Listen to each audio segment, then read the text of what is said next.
Some folks will like you and some that just won't. Some that stay real and some that just don't. Trying to fit in will only take you so far. You'll never find home trying to change who you are. So don't spend your whole life trying to be what you ain't. You can't hide your heart with a new coat of paint. You think they'll accept you, I promise they can't. It's just be who you are, forget what they think. So just be who you are and forget what they think. Welcome to Vet with a Mic, content driven by Veterans Issues. So today we are going to be talking to Aaron. And Aaron is an Army veteran who was an EOD tech in the uniform. And he just got a really powerful, awesome story. Once I came across it, across the interweb, I said, man, I really got to talk to this guy, get his perspective in life after the uniform. Aaron, buddy, how you doing today, man? Hey, thanks for having me, Ron. Oh, the pleasure is all mine, I assure you. So let's talk a little bit about how you got to the uniform, man, because I'm always curious to hear how people end up in the uniform, because for me, it was a bit like running away and joining the circus. You're right. Actually, similar for me. I absolutely knew my whole life, up until about a month before I enlisted, I absolutely knew that I wasn't going to be in the military. It just wasn't right. Yeah. But it was. I'm sorry, Ryan. I apologize. Is the music too much? Yeah. Is the music going to be continuous throughout the? It will. Is that distracting you? It is a little bit. No worries, I man. All apologize. right, it is gone. No worries at all. Oh, I don't know if that's your standard. That's okay. It is. No, really, it's okay. I should have asked before I started. I'm sorry. I was because I've only got it's all like a wall of sound, so it's no worries at all, buddy. We're all just adjusting to each other. No worries. Okay, I appreciate it. Sorry. I'm running out of senses. Anyways, my whole life, up until about a month before I enlisted, I pretty much knew I was never going to be in the military. Growing up in Akron, Ohio, Northeast Ohio, I was a all-American slacker. Right. Just enough talent to get by, and not have to really do a whole lot of work, just to get B's and C's and make friends. You know what I mean? Right. Yeah. So when I got to college, everybody with work ethic, knew how to actually study and perform, achieve, just quickly passed me by. Right. And I knew that I needed that. I needed goals. I needed a little ambition. I needed some work ethic, all those good values to make it to the next stage of my life. And that's when I turned to the military. I'd always been cooking since I could reach over the counter. Also, my family's got a very artistic streak in them. Gene, my mom, and my brother, my aunt, all very good sketch and paint artists. My creativity took me into the kitchen, so I love to cook. Yeah. So I wanted to unpack that with you a little bit. So how old were you when you went in then? Because I went and did the college thing for a little while too, and I just got my ass kicked by it. So I can relate to that story for sure. I was 21. 20. Okay. So yeah, I turned 24 in basic. So I felt like the old man in basic training for sure. But yeah, it's funny how when you have a little bit of different, I guess you'd say a pathway to the uniform, that really does set you on a completely different trajectory. So obviously let's talk about the EOD tech thing, man, because that is a high speed, low drag job within the uniform. A lot of you guys, of course, have seen the movie like Hurt Locker and obviously we talk about how dangerous it is to let Hollywood representations inform your opinions about the uniform. But so let's talk about EOD. When did you class up into the EOD tech program? Well, I'd already been in the Navy for 8 years as a cook. Oh, okay. I'd been on deployment to Afghanistan, and I'd just come off of flag duty in Italy as the admiral's. There was the commander of the Sixth Fleet, personal chef, and then I went from cooking for the top sailor in the Mediterranean and his top brass to cooking for 3, 4, 500 NATO troops in Afghanistan.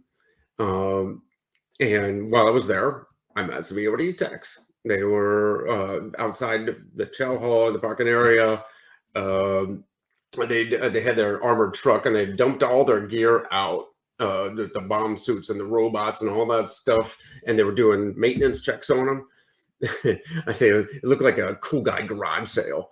Right. But I struck up a conversation with these guys and learned all about the technical aspect of the job, the tight-knit brotherhood within the military, and the fact that they were lifesavers, first responders on the battlefield, and everything about it. Just everything. It just clicked. So let me ask you then. So I thought I saw that you were in the Army. You told me you were in the Navy? Yeah, I was in the Navy for 8 years. Oh, okay. I as a cook, and I first requested to become an EO to switch from Navy cook to Navy bomb squad, and they said no. They said I guess they like my cooking too much. The truth was, my rank and rate, the job was undermanned, and the next rank up was overmanned. So not only did they not want me to go into a different line, they probably weren't going to promote me anytime soon. So when my time on my first deployment to Afghanistan was up, my contract was also coming to an end. And I just let it expire. And I went over to the Army recruiter, handed them my service record, and said, I want to go EOD. And they said, sign here. Sure. So I got to keep my rank. So I went from petty officer to sergeant. Yeah. See, now I'm a sailor as well. I didn't know if you know that. Yeah, I was a master at arms in the uniform. So nobody ever invited us to the parties. Right. But yeah, okay. So I now see that there was an Army transition. There for a second, you had me all confused. I didn't see that part of your bio that you were in the Navy first. So you started off on the good side, right? You started off as a sailor, right? That's right. Yeah. So let's talk a little bit about, obviously, the moment that your life really changed, well, I guess for the first time. Let's talk about the injury you sustained while you were in the uniform. This happened in 2011 in Afghanistan, correct? Mm-hmm. Yeah, I'd already deployed once in between Afghanistan the first time to Iraq. And then when I got back to my second time in Afghanistan, where I had different uniform, different job, I was now an EOD team leader. The guy that actually gets into the bomb suit makes that long, lonely walk. Yeah. And we were 8 months into a really busy rotation, just working constantly, everywhere, IEDs. So what was interesting, it was great actually, is just before the incident, I got to go home for my 2 weeks of R&R, and got to see my son turn 1. I got to visit with the family for Valentine for Thanksgiving, and I got to see the whole family. It was like a great last page in the photo album. Yeah. It is funny. That must have felt like a little bit of a mixed blessing there, because we spend so many holidays away from our loved ones that it almost becomes routine, and we have trouble even adjusting back to dealing with the holiday routine whenever we're out of the uniform. That must have really felt like a pleasure, just a cherished moment that you were able to experience that. I hate to say, for the lack of a better word, one last time before the injury that sustained, your blindness, I guess, or caused your blindness.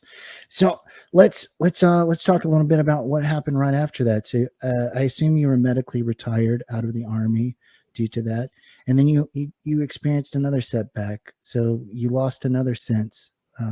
Just was right after that. You had, I think it was a bacterial meningitis, right? Was that what it Right. was? That The Yeah. blast took my eyes. Mhm. It also cracked my skull in a few places, so I was Mm. leaking spinal fluid right out of my nose. Yeah. Um, and they did the surgery to patch it up, but I guess either reopened or it Mm. never been fully patched because 4 years later, um, bacteria, the bacterial meningitis crept in there and attacked my brain, and I was right back in the hospital. It nearly killed me, Yeah. but in the hospital, either the heavy doses of antibiotics they were Mhm. using to keep me alive, or the bacteria itself took what was left of my hearing that the Mm. bomb blast hadn't. Yeah. Yeah. So and I noticed that you had some ocular implants. That's what it's called, or cochlear implants, excuse me. That Right. happened. And how long was the waiting period for that? It was a pretty long time, right?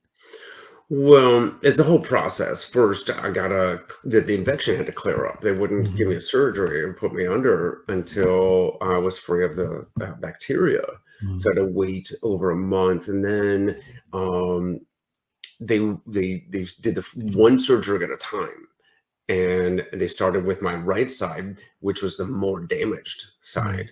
And you do the surgery, you got to wait a couple weeks for the healing. Then there's a whole process of uh imagine it's kind of like hitting a bullet with a bullet, because Right. you got to tune in the processor almost like a soundboard, Mm. and to send, because it is not um it's not a hearing aid. Right. My ears are turned off. Mm. Uh, all those inner workings are shut down. It sends a digital signal. Like the hearing aid, it has microphones, and it sends a digital signal to this magnetized tether, which then goes to the implant inside and sends that digital signal right to my auditory nerve. And then while I've got like the audiology tech um, tweaks those highs and lows or whatever, maps the signal that goes in there, my brain is also learning this whole new Right. uh, way of hearing. Yeah. So over time, it learns, and then we got to remap it. So it's a very long, drawn out process to get the best sound possible. Yeah. And what happened was, over the course of a few months, we learned that it was just far too damaged over on Yeah. the right side. And they had the power output going so high that even though I couldn't hear anything except maybe a little tiny bit of static, that power output was so great over here that if there was a loud clap or laughter or something, it would actually make my face tweak or twitch. Wow. So Wow. there'd be a clap, and then my mouth would twitch, and then of course my mom and my girlfriend would start laughing very loud, and then my mouth would twitch some more. Right. But after a few months, we realized that that was just useless, and Yeah. then we got started on the other side. And um so it took over, to answer your question, it took over 6 months of me being in total darkness and total silence, before I could actually get any audio input. It would take longer for me to actually understand another human voice. Yeah. That's one of the things we talk about at least a couple of times about neuroplasticity and just how remarkable the brain is, that it was Mhm. able to form new pathways to be able to restore your hearing to that side. It's remarkable what the brain can do. Now, let's go back a little bit to did you have any effects of the concussive blast from the explosion? I assume you probably sustained a TBI as well. Yeah. They say I had mild to moderate TBI. Yeah. However, my cognitive functioning was pretty on point. Sure. I went from Walter Reed, where they did the surgeries all that they could for me, Mhm. and then they sent me down to is it James A. Haley, the Tampa VA, Mm. for a couple weeks, and I checked into their TBI, the spinal injury unit, which is supposed to be one of the top units in the country, and the I guess it might have been a clerical error Mm. because I didn't even realize I was going there. I thought I was going to blind school, Mm. blind rehabilitation center. Uh, but they said, no, you're on the TBI ward. And I'm like, wait, Mm. that's okay. But they sent the neuro psych doctor to do the test, right? The Mm. cognitive test. Of Sure. course, I can't do the visual, Right. but he would read to me these questions and I would answer them back. And he came back like a day or two later and said, okay, so your scores, you got a 95th percentile in math, 95th percentile in what was it? What were the different not, it was like 95th percentile on this, 95th percentile on that, 99th percentile in memory. So, And Aaron, let me put that to perspective for people out there listening. Right, it's not that you scored like 99%. Right, that means that you outscored 95% of the people who have taken the test that they're normed for. So that is a remarkably high score, man. You're a really bright guy, dude. Like that. That's what that means.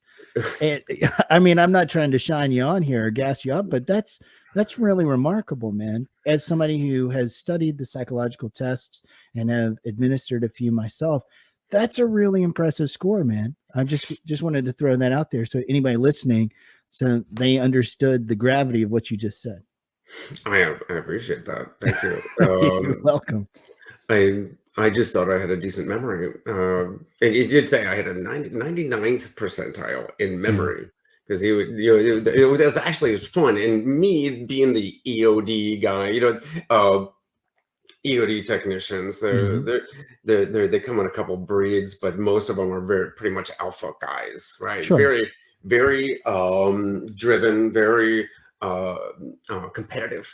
And when he said I had like a 95th or 90 percentile, I think it was 95th in reading, not reading. Yeah, Anyways, probably uh, verbal uh, reasoning. Yeah. Yeah. anyways, whatever the various scores were, I'm like, Mhm. and he said, okay, we could probably get you out here in the next couple of days. Mhm. And I said, wait, I can do better. Yeah. Let me do it again. I'm not surprised at all. I haven't met too many EOD tech people, but I have met quite a few, whether it be like SWIC guys or I've came across a couple of SEALs, and they are very alpha, but they're kind of a quiet, unassuming alpha, though. That's what I noticed, at least. They were competitive, but they didn't rub your face in it. How about that? Is that true for the EODs as well? Yeah, I believe so. Yeah. It kind of comes with the nature of the job. Sure. Yeah. I mean, that job essentially is, oh, look, there's something that can blow up. Everybody runs away from it. You're the guy running towards it. Yeah. It's definitely a different mindset for sure.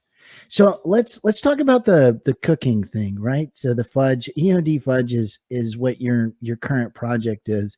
And that's really fascinating to me for a couple different reasons, because we talk a lot about Viktor Frankl on this Hmm. show, and he wrote the book Man's Search for Meaning, and he was a Holocaust survivor and he endured a lot of terrible things, and he talked about finding meaning in life after some suffering.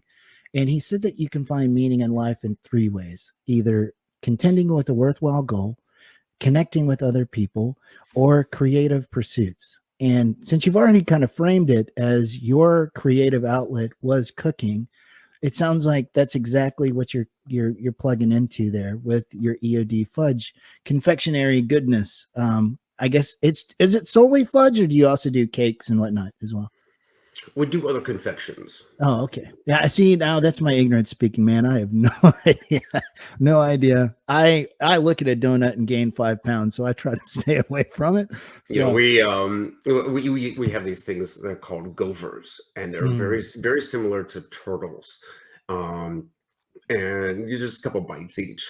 But we used to keep a whole box of them in our deep freeze, and we would hand them out like business cards. Only, we could never keep the box full, and we never gave any out. So we had to end that practice. right.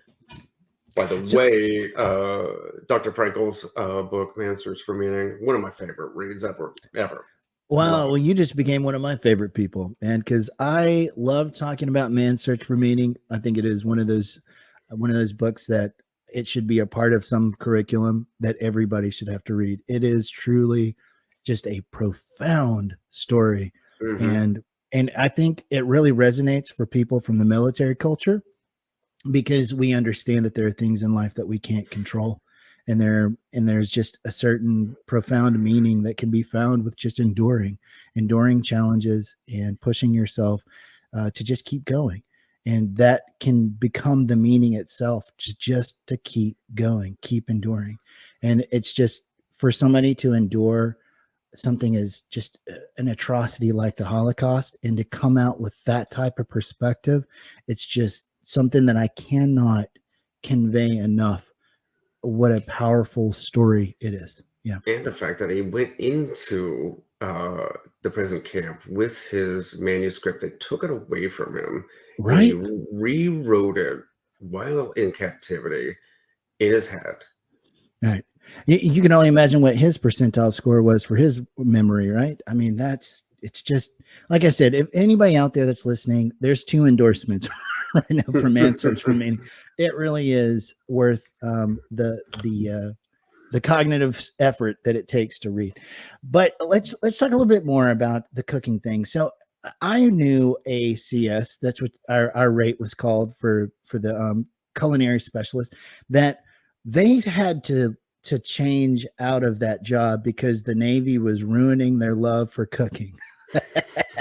Is that what was happening to you, Aaron, bro? Is that what's happening? Was the Navy just stomping out your desire and your love for cooking? No, absolutely not. Actually, however, half of my, maybe more than half of my career in the Navy, I didn't get to cook. Mm, I started in 4 out of the 8 years I was in Italy. The first mm, two, they combined um, culinary specialist or mess management specialist when I first came yeah, in was they looked at it like hotel restaurant management. yeah, So in the Navy, that's cooking and barracks. So they put right. all the cooks to like in the shore duties to run the barracks. So when I got off the plane in Italy, I'm like, where am I gonna be cooking? And they didn't tell me. They're like, no, you're not You're gonna gonna be. be the BPO. That's what you're gonna be. Yeah, good. Exactly. Yeah. I was the night clerk at the barracks, Mm, and then I moved my way up to the maintenance department, and I was running trouble call tickets and escorting the local, the national local public works guys yeah. into the rooms to change light bulbs and faucets and stuff. Wait. What part of Italy were you in? I was in Naples Okay, I was for. down in Sigonella, man. Yeah, Hey, no kidding. yeah. Actually, my business partner for our real estate endeavor is a MA1 who was in Sigonella for a spell. Wait, what's his name? Do I know the guy? Yeah, that Uh, could be weird. It would be weird if I did. Daniel Devine. I know Danny Devine. Exactly. Yeah. We were in the same watch section, man. We were both Blue One together. That is No funny. kidding. Yeah, Small world. Danny and I started a real estate business in Pensacola. That's funny. Well, next time you speak to Danny, you tell him that Cornelius said hello. That's I'm that's going to. I yeah, can't wait. yeah. Yeah, and that's funny. That is a small world. You know, that is the third time on You're in the this. service long enough, right? Right. Yeah. It's the third time in this on this show that I have had some interaction with somebody who has revolved around my service in some way. That is funny. So, when did you start cooking then? I mean, obviously you go through the occupational transition. They teach you, I guess, how to live with the deficits that you've now acquired. So when did you start getting back into the kitchen? What was that process like?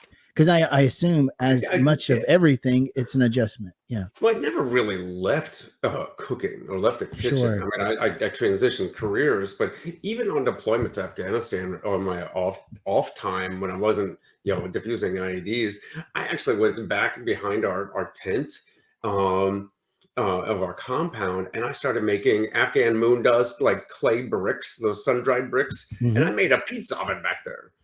That's funny. That's Yeah. instead of playing video games or watching, those pirated movies, I was baking fresh bread and taking it into the talk, and they're like, "Where did you get this?" That's so Don't worry about funny. it. But from EOD to what I'm doing now with the Extraordinary Delights, or EOD Fudge, it was because of from the illness, from the meningitis. So I got out of the hospital, and I'm waiting the 6 months to be able to hear again, and I'm locked in my body. I'm not like trapped in here, no way to get a message in. I mean, no sight, no sound. Everything in my world ended. My whole world ended at my fingertips. And I Sure. was even lost my vestibular balance, the inner ear balance, Sure. when I lost my hearing. So where I used to be like an ultra marathon runner, a mountain climber, kayaker, all after going blind. Now I came home in a wheelchair, and I was just sitting at my breakfast bar, feeling really down on my situation, thinking, man, why has this happened to me again? When have I paid my dues? All those, Sure. the awful spiral, type of thoughts that just get you locked in self-defeating mode. And it was cooking that kind of drew me out of it. I mean, had this great girlfriend at the time, who's now my wife. And of course, at that moment, I was thinking, maybe I should have learned Braille, but technology being what it was, you don't really need it anymore. So, but Sure. everything is audio based, so that was all shut down. Right. So Yeah. my girlfriend, my wife, started writing every letter of every single word she needed to say to me in the palm of my hand. And well, we talk about tedious, frustrating, but that was the only way I could get a message in. Right. Anyways, I started cooking. I knew I could still do that. I knew that I could have my sense of touch, taste, muscle memory, all of that, and my creativity. And the holidays were coming, another Thanksgiving. And I tell you, between my experiences and just the fact that there's I love Thanksgiving is my favorite holiday. Two reasons. One, it's an excuse to gather everybody you would love and tell them how thankful you are for their love and for them. And two, because it's an excuse to eat like a glutton. Right. So I just made this huge feast. I had the family like running to the grocery store back and forth, and we're going to make all this. And I just started cooking like weeks in advance. I make cakes and pies and cookies, and I would just freeze them, and we'll pull them out on the day. And I started making batch after batch of fudge. I was playing with the recipe and change the flavors. And I would do one and set it aside. Next, I'd throw some nuts and some spices or whatever. I'd go to the liquor cabinet and I'd dump a little in there, dump a little in there. Right. And Michaela, my girlfriend, said she noticed two things. One, she hadn't seen in 6 months was a smile on my face. And two, the fudge was piling up. Yeah. So she started giving it away, sneaking it out, I say, and giving it away. But you don't have to be real stealthy around a blind deaf guy. Um, I suppose not. Yeah. and people started coming back and asking if they could buy more for birthday parties, baby showers, that kind of stuff. And a business was started, and then that became uh, that goal. It was building a business, not just cooking, because it was Mm. first, it was like it was a form of therapy. It was like something to do just to take my Yeah. mind off it. Then it became a pursuit. Right. And this is now 6 years later, almost 7 years now. And we've got this business going. It's afforded us the ability to chase other pursuits like real estate. My wife has her real estate license here in the Panhandle of Florida.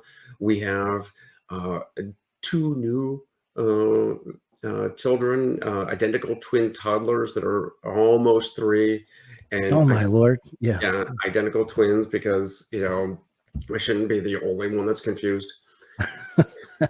Yeah. That's funny. And it started, I think, not like the difficulties, there were like catalyst moments, Mhm. decision points. And this is what one of the lessons from Dr. Frankel is, that remember that the between the stimulus And the and response. Yeah. the reaction, Mhm. there's that moment. That's your choice. Yeah, right there. And I there's a couple things that just immediately spark with me, man, just in our conversation with you is number one, you're a funny guy, right? So did you always did even during those periods of time, let's just say where it became a little rougher, did you maintain the sense of humor? Was this something that you were able to I guess double down on during some of your darker periods? Oh, well, see, first, lost my eyesight. Right. I lost my hearing. The blast actually damaged my olfactory senses some, so I lost a little bit of my sense of smell, Mm. which also affected my sense of taste some. So, uh, they say, you lose a sense, the others get sharper. Well, I'm going senseless, but my sense of humor is sharper than ever. Right. Uh, Yeah. Yeah. but truth is, I've always tried to be funny. I love having a sense of humor. I one time considered going into comedy. Um, but really, for me, it was a way to vent frustration. If I could turn it into a joke, if I could see the light side, maybe it was an outlet for me. Sure. When the I came out of when I went to the hospital the second time for the meningitis, I was out of it for like 4 days. I wasn't even lucid. Mm. Kayla said, my wife said that I was confused, I was angry, I was scared, and I'd even broken out of some restraints. But when I finally came to, and I was aware of what was going on, uh, it it sounded like I was underwater. I was still Sure. had my hearing; it was going away fast, and Mm. it felt like my ears were clogged. I was congested, and the doctor told me that because of the meningitis, I was going to be deaf in a few days, and of course, the first thing I said was, "What?" I, I see what you did there. Okay. All right. Yeah. the Oh, second yeah. I second was waiting. Okay. Yeah. The second thing I You got said, me. though, was that I said, Doc, what you're telling me is I'm going to be 100% blind and 100% deaf. You mean I'm never, ever going to have to pretend to pay attention ever again?" Yeah. But That's true. that's of course, my wife and my mom have never laughed at that joke. Yeah. I'm sure. Yeah. I'm sure. Yeah. No, it is funny how within our military veteran culture is our sense of humor really gets us past some dark times. We're able to introduce a little levity into some pretty heavy content a lot. Yeah. We all have the gallows humor. We laugh at things that most people might think is a little inappropriate. A little Or sardonic. yeah, very much so. But that's just, I think that's something that we have as a resource within our veteran culture. Mhm. Is it's something that helps us adapt to outside as well. I say outside like we're getting out of prison, but it kind of feels that way sometimes. You're institutionalized within a certain culture, and you have to adapt to a new social script on the outside of the uniform. And sometimes that's a pretty big, that's why I call it the great divide that is transition. It's really difficult for people to form that new script outside of the uniform, especially if it was a big part of their life, which it tends to be for most of us, right? So Mhm. let's talk a little bit more about your cooking pursuits, man, because that to me is really fascinating. So you've been at this now. You said 6 years, right? Is that was that how long you've been? The EOD Fudge has been up and operating. Is that 6 years, right? Well, I'm trying to remember now. I think the I went deaf in 2015, and Okay. then that Thanksgiving is when this all kind of kicked off. That was the pivotal Mm, moment when we decided we were going to do it. And then 2016 is when we actually incorporated the business. So mm. yeah, it's about 6 years. Yeah. Okay. So tell me how you went from, EOD extraordinaire into the fudge maker, I guess mogul that you are now, into your speaking engagements. Like you just before we started recording here, we talked about some of the speaking engagements that you did. Mhm. Tell us a little bit about that. How was it? Were they cooking related speaking engagements, or were they just more inspirational, motivational kind of talks? In the military, half our job is teaching others, Mm, right? Teaching others to take our positions when we move on or up. Um, and of course, as an EOD technician, part of my job was giving briefings. So mm, it came naturally to me, and I actually started speaking before going deaf, but after going blind. I sure. started telling my story, and it was just I didn't realize there was only half a story, but Mm, I was cook turned EOD tech, gone blind, and then started doing all these pursuits before. Starting a fudge company, mm, I was climbing mountains and running marathons and whitewater kayaking, and I was doing the best with what I had at the time and making the best of my life despite um, a disability. And then it happens again. The mm, trauma, tragedy happens again, and I gotta go through. I gotta put my money where my mouth is, and start from scratch. Work hard to learn a whole new way to live, and come back to not just running marathons, but ultra marathons, and starting a business, and finding enjoyment and reward in the challenge itself. mm, And of course. After or immediately after the bomb blast and surgeries, and I was out of the hospital, they asked me if I wanted to retire, or they actually said, "Where do you want to retire?" And I said, "I don't want to." So, at first, while I was going through the med board, I said, "I want to stay on active duty." And I know there is a handful of service members out there that are 100% blind and still active duty. And I said, well, if I can't do the job, I can certainly instruct. So that's how I ended up in Eglin Air Force Base, where the EOD school is. I started mm. instructing, and I did that for about a year and a half. The med board was up, and by that time, I didn't really have anything else to prove to myself or anybody else. I could instruct. I could stay on active duty, but by the time it came to make that decision, I was ready to hang up the uniform and start speaking. So I just I've been speaking for a while. I enjoy telling the story. I have fulfillment uh, in inspiring, motivating others, and hopefully helping them through a difficult patch. And it's also there's catharsis in just sharing my difficulties. You know, Mm, I get benefit just from getting it out. sure. Yeah. And I think there's, when we talk about going into a therapeutic setting, right? Some people say, well, I don't want to go to a provider that's not a veteran. They don't understand me. They don't know what it's like.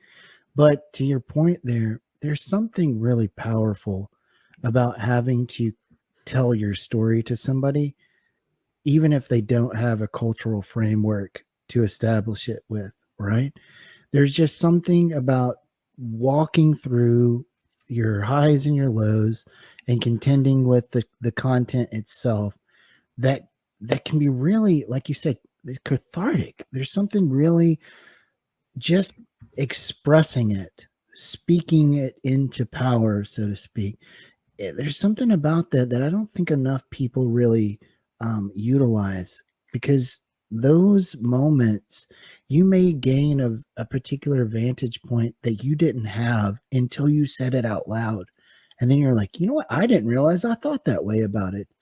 And it's just something that I think a lot of us should probably get in the habit of doing, is communicating more, telling our story, expressing what we need from other people and what our internal wants and desires are.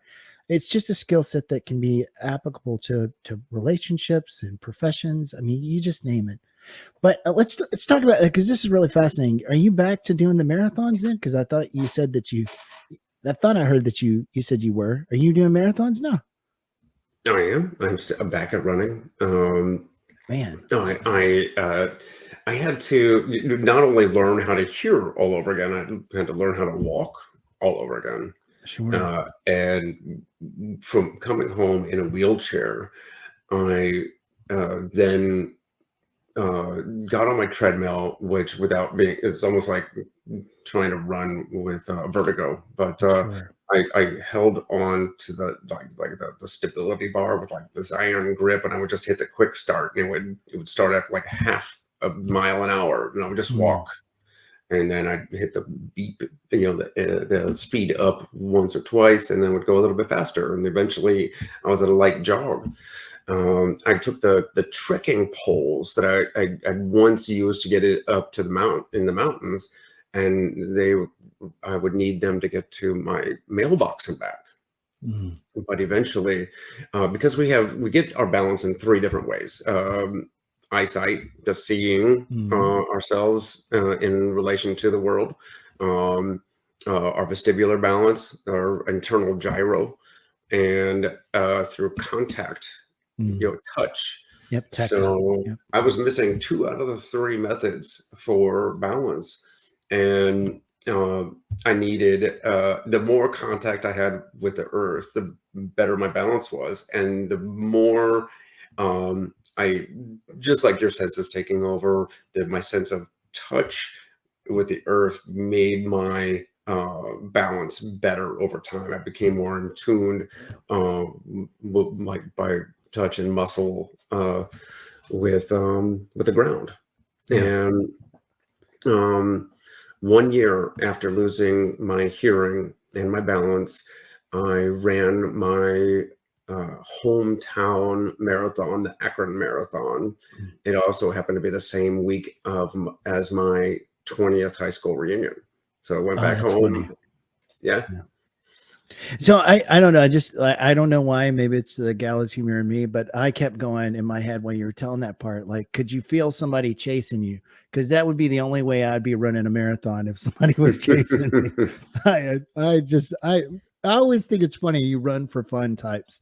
Like they are a different breed altogether. That is a remarkable story, man, because of course just the amount of endurance that it takes to do something like a marathon generally, but just have to teach yourself all of those components that we really take for granted in just movement every day all over again, to get to those levels of running a marathon is just fascinating to me. So we talked to Mark about a couple months back, and Mark is a mountaineer as well, and he's climbed the heights of like Mount Everest and a few other of the more daunting tasks here on planet Earth. What were some of your favorite climbs? You said that you were a climber. Some of my favorite climbs. Hmm. One of the tallest peak so far was, and it's the most rewarding, most memorable would have to be 2013, the Peruvian Andes. It was an 18,000-foot peak in Peru, Mount Mariposa. And what's so great about that is that's the one that kind of started it all. I I was still in the hospital. I was just learning how to use my talking, text to speech phone, and I'm doing all this like searches for blind plus outdoors, blind plus activities, whatever, like you name it, blind plus this or that, because I want to learn how to be a blind person, and I didn't know yet. And his names kept popping up, like Eric Weinmeier, who uh, is the first blind person to climb Mount Everest. Oh wow, yeah. I actually sought him out and I went climbing with him. As it turns out, on the 10th anniversary of Everest, his summit of Everest, uh, he took an all wounded veteran team up the sister summit of Everest, La Bouche. And then that turned into a program, which turned into a foundation. And on the third iteration of this, what was once called Soldiers to Summits, I joined Eric and wounded veterans up this Mount Mariposa in Peru. And I met some incredible warriors on my team, and a few of them I'm still friends with today.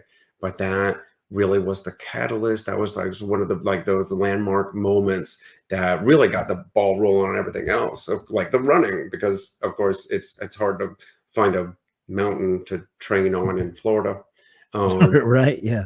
so running, and I was actually I packed like a 80-pound, 100-pound backpack, and just started going up and down the biggest buildings I could of the staircases. And that's how I started training, and that's how I got into running and all these other things. Yeah, I'm going to have to connect you with Mark, man, because you two will probably have a remarkable amount in common. Of course, he's a sailor as well. And, he climbs for an organization called Climb Against Cancer because he obviously had somebody very close to him that battled that fight. Hmm. So, yeah, I think that you guys would have a great conversation together. And it'd be interesting to see if maybe you guys can collaborate and maybe do a climb together. That would be phenomenal. That'd be Yeah. awesome. Yeah, wouldn't it though? And it's a small world. Mark was one of those that I knew from my time in mobile security. He knew some of the same people. It was really weird. It was a really weird small universe, so to speak. Hmm. Yeah. So let me ask you. So we're coming up here on the 48th minute. Is there something that you feel like we should put out about your story that we didn't cover already? Touching back on what you had mentioned about others not really wanting to tell their story, talk Mm, about their problems, their pain with somebody who hasn't been through it. And I was thinking about that, and my my thought there is that uh, I don't have a monopoly on pain, right? mm, Each of us goes through pain, and everyone's pain is unique, but it's not. How can we tell if it's the worst pain anybody ever has ever been through? And I mm, can't say that. Uh, and I know that just sharing my pain can help somebody else with their pain. mm. So, and also it'll keeps my pain in perspective. Yeah, yeah, that is a powerful. That is a I'm stumbling with my words. Okay, so that is completely true because it's all relative, right? Somebody Hmm. might be out there listening right now that may be going, "This is the worst thing ever. How am I going to get through this?" And then they hear somebody who may have something that's a little worse going on, And that really puts their shit into perspective, right? Is that why am I complaining? There's people out there who have it a lot worse than I do. And I guess that's kind of the true Viktor Frankl, methodology. Mhm. There is, there's always something worse. There's always something there. The suffering has no limit, right? It can be much worse. Just take advantage of the time you have right here in the moment, because it's the best that you're going to get right now, this present. Yeah, that's really powerful. And that's well said. And I hope that anybody listening can relate to that in their own life as well, because these are uncomfortable things to talk about, because they make us feel vulnerable, and they make us feel as if, maybe there's some shame and guilt that are connected to it. But just to hear the humanity that we all have to endure certain things, and that there is there can be some purpose and meaning in enduring through some of the more challenging trials and tribulations that we all go through. And I don't know, like I said, it's just well said, man. Tell everybody where they can find you. Of course, we talked about eodfudge.com, correct? It's a .com, right? That's right. EODFudge.com, and there's a contact us page there if you want to contact us for of course the fudge, or to hire me to speak. And if you want to follow us on the social media, all across the board, it's EOD Confections. Mm, yeah. Yeah. You guys have a pretty large social media following as well. I saw on Instagram, I think you have like 12,000 followers or something like that. It was, I don't hold me to that. I didn't check right this second, but yeah, It's no. fun. During the whole quarantine time, it was, for one, it was kind of funny because everybody's complaining about being isolated, and I'm like, welcome to my world, people. But Yeah, I got it. also, we started a TikTok, and we did, doing kitchen hacks and that kind of little some recipes here and there, and it turned into Aaron Hale's Cooking Without Looking, and we Oh, actually that's got, funny. That's I think we funny. got Yeah. up to like 140,000 followers or something. Are you kidding me, man? But then real life started again. Yeah. We Wow. kind And of that, fallen it, short on producing more videos, but it was a lot of fun. yeah, like I TikTok is one of those weird things to me, because it is like all or nothing. You're either out there and like there's a bunch of people listening to you, or there's like you and your mom. Like it's just like there's no in between, it seems like. Yeah, but no, like we had Forrest Lange on last, I guess it was last month, and he has a really large social media presence as well. And he talked about just how odd and surreal it is to know that one of his videos got like 500,000 views. It's just like, why do people want to listen to my videos? It's funny.